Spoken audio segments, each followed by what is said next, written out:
But that's interesting because it turns out there is another choice, and Iceland decided to pursue it. Back in 2008, they also had an epic collapse, and in fact, their banks defaulted on $85 billion. And especially for the size of Iceland, that is gigantic. So, huge problem. Well, then obviously you need to make sure the banks are afloat, right? Otherwise, they can't take the action that they need to take. Here's what the people of Iceland decided instead. No, we're coming for you. And not only did they have protests, but they were starting to throw rocks at the parliament building and saying, we're not going to take this crap. So instead, this is the route that they went.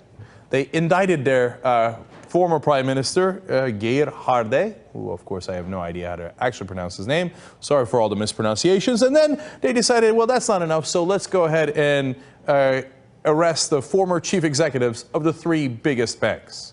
So there they go. And over 200 criminal charges for the bankers. Now, wait, we were told here in the United States, well, you can't do that. No, these are the bankers. You can't do that. You'll destroy the economy. In fact, not only did they do that, but the former CEO of one of their top banks, Landsbaki Islands, got stints in solitary confinement. They Bradley Manninged him. We Bradley Manning people who are actually trying to expose what the government is doing wrong. They do it for people who actually destroy their economy. Who's more logical? Well, let's find out. So what was the result of all this? Well, this is interesting. They decided to give actual relief to the homeowners. So what they did was they forgave debt exceeding 110% of home values. So if you were underwater and it was above 110%, they just forgave that portion of the debt.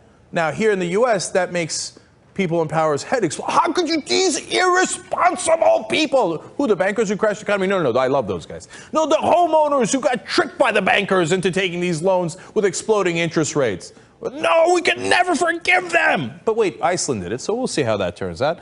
And then they had a loss equivalent to 18% of the gross domestic product. The banks did. Again, we were told, what, 13% of GDP for the banks? What can you do? They don't do it. And the debt was relieved for more than a quarter of the population. Again, here they would say, no way. That's actually helping real citizens. That would be a death knell for the economy. Okay, interesting.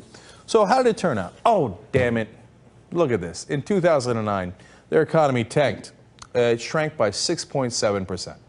So I guess they were right? Iceland's economy goes down in 2009 to 6.7, down 6.7%. So they were right. Wait, wait, I'm getting further numbers here. What am I hearing? Oh, it turns out that in the ensuing years, in 2010, it went up 2.9%. And then in 2011, it went up 2.4%. In fact, it is now doing much better than the European Union.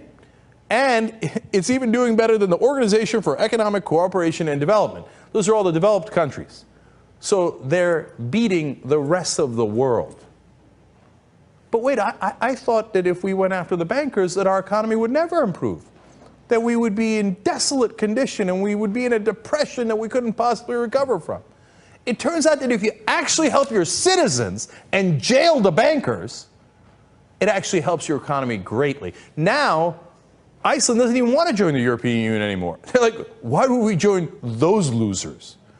Those guys are still trying to prop up their banks, their bank executives. They're still funneling money to all those guys and doing austerity for their citizens, cutting from their citizens and giving to the bankers.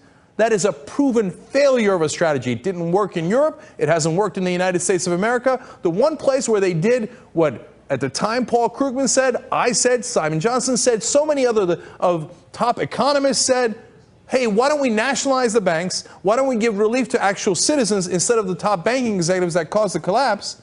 Well, they tried it in Iceland, and it worked. It worked better than almost anywhere else in the world. Finally, Fitch Ratings, which gives them, of course, the ratings based on, how well they're doing, how stable they are, etc., had to conclude at the end, quote, the unorthodox crisis policy response has succeeded.